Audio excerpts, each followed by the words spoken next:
Mark and I are going to be talking about gradients 1 million, or actually I think it's 4 million now, Llama 3 fine-tune. What is one paper that you recommend that everybody reads? So I actually recommend two things. Okay. Which is funny because you get these, they relate to each other. So I'll kind of preface it first.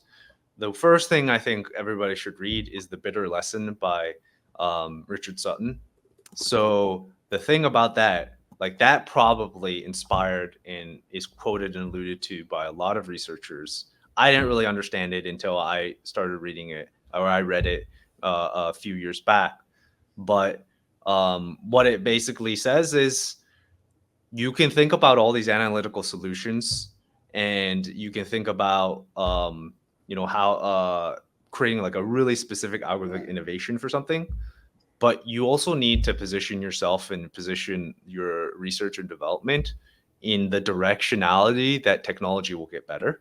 So like that's why search and Monty, tree-based methods have gotten so good at for AI, is because like the chips have gotten better. Like we can have more data, GPUs have gotten better, and therefore like the techniques to a certain extent won't matter as much.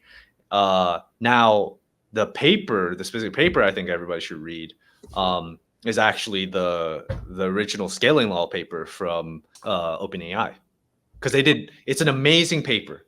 They did so many ablations with respect to changing model architectures and changing all of the inputs to the models, and then effectively showing that when you scale up, that's the only thing that matters.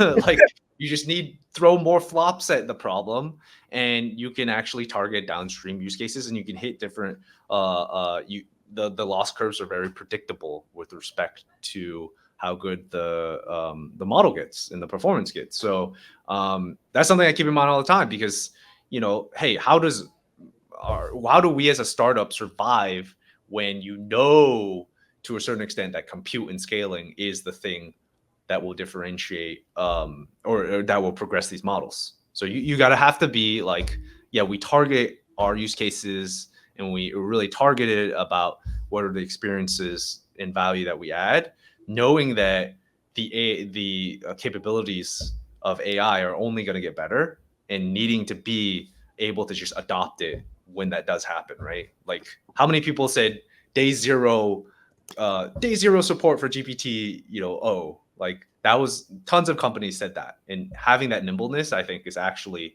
going to be integral to like your success. Okay. Yeah. I mean, that makes a lot of sense. I haven't read The Bitter Lesson, but I guess I should go read it. It is a bitter lesson. I'll tell you that much.